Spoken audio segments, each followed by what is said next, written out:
Now, the Ministry of Foreign Affairs says it has secured the release of Nigerian student Zainab Aliyu, arrested in Saudi Arabia for the possession of an illegal dosage of tramadol. Zainab was recently discovered to be a victim of a drug cartel who plants drugs in the luggage of unsuspecting travelers. The permanent secretary of the ministry, Suleiman Mustafa, says Zainab has been released to the Nigerian consulate in Saudi, and the second victim, Ibrahim Abubakar, will be released soon. The ministry, in conjunction with our mission in Saudi, made several efforts in order to establish the innocence of these two people, the young girl and the other gentleman.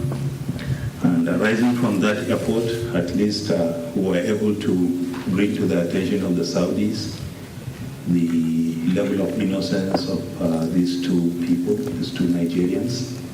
I am very pleased now to inform you that in the last couple of minutes, about 30 minutes or so ago, this Zainab has been released to our mission in Saudi, and that is news that I believe will be very, very heartwarming.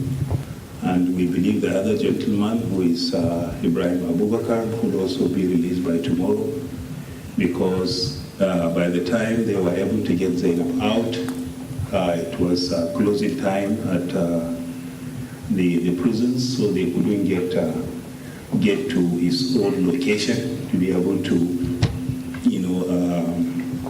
get him released to the mission.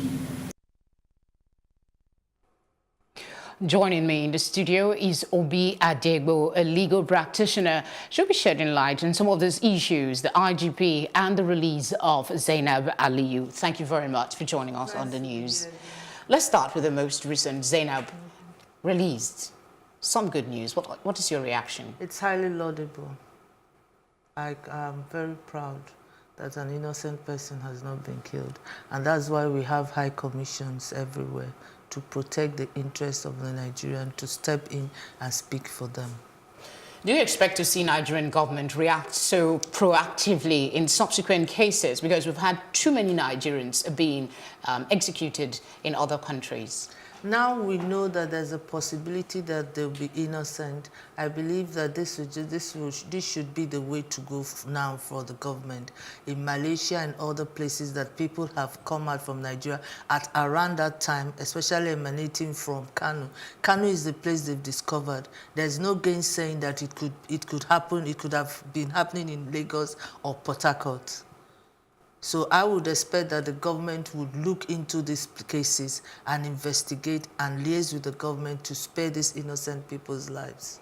So what lessons should we learn from this? Because obviously now we know there is a cartel that goes around, putting stuff in people's luggage. What should Nigerian travelers be vigilant about? You see, I'm a member of the law school forum the year I graduated, 1990. I was called to the bar. So we have a forum. And I raised that question yesterday. I said, how do we circumvent this? If you travel without a luggage, I'm trying to figure out how they do it. If you travel without a luggage, you would have a tag that says no luggage. So it's either we just start traveling light, or if you're given a tag, you will now impress it on them to write that no luggage. Even after you've been given a tag, you now impress it on them to write that no extra luggage belongs to you.